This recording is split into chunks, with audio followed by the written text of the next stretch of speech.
வணக்கம் அன்பு நண்பர்களே, அவசிய செய்திகளின் இன்றைய செய்தி தொகுப்பை உங்களுக்கு வழங்குவது உங்கள் அன்பிற்குரிய தொகுப்பாளினி நான் ஜனனி கணேசன். இன்றைய முக்கிய செய்திகளின் தொகுப்பை பார்க்கலாம். சென்னை மயிலாப்பூரில் உள்ள வீட்டில் துக்ளக் ஆசிரியர் குருமூர்த்தியை தமிழக பாஜக தலைவர் அண்ணாமலை சந்தித்து ஆலோசனை நடத்தினார். மத்திய உள்துறை அமைச்சர் அமித்ஷா நாளை குருமூர்த்தியை சந்திக்க உள்ள நிலையில் அதற்கு முன்னதாக இந்த சந்திப்பு நடந்துள்ளது. தமிழக பாஜக தலைவர் பதவிக்கான தேர்தலில் போட்டியிட விருப்பம் உள்ளவர்கள் இன்று மதியம் 2 மணி முதல் 4 மணி வரை வேட்பு மனுக்களை மாநில தலைமை அலுவலகத்தில் சமர்ப்பிக்கலாம் என அறிவிக்கப்பட்டுள்ளது. திருவள்ளூரில் நடக்க உள்ள முதல்வர் நிகழ்ச்சிக்கு தனியார் கல்லூரி மற்றும் பள்ளிகளில் இயங்கும் பஸ்களை அனுப்பி வைக்க வேண்டும் என மாவட்ட கலெக்டர் சுற்றறிக்கை அனுப்பியதற்கு தமிழக பாஜக தலைவர் அண்ணாமலை கண்டனம் தெரிவித்துள்ளார்.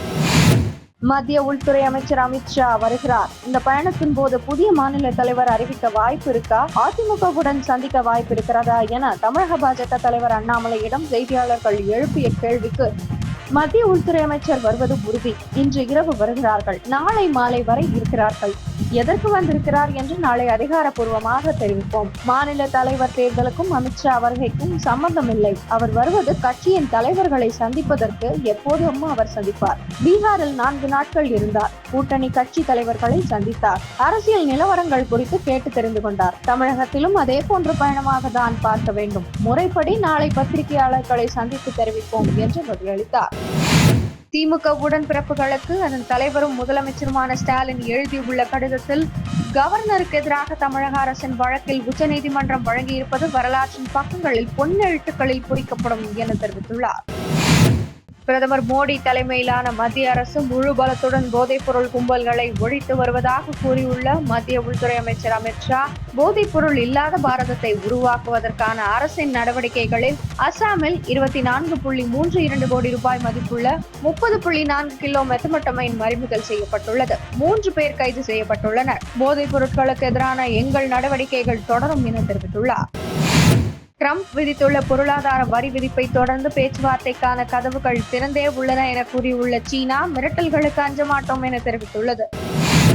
உலகின் 2 பெரிய பொருளாதாரங்களுக்கு இடையிலான மோதல் அதிகரித்து வருவதால் சீனாவில் திரையிடப்படும் அமெரிக்காவின் ஹாலிவுட் திரைப்படங்களின் எண்ணிக்கையை மிதமாக குறைப்பது என்று முடிவு செய்யப்பட்டுள்ளது எனவும், அமெரிக்க படங்களின் எண்ணிக்கையை மிதமாக குறைப்போம் எனவும் சீனா தடாலடி அறிவிப்பை வெளியிட்டுள்ளது.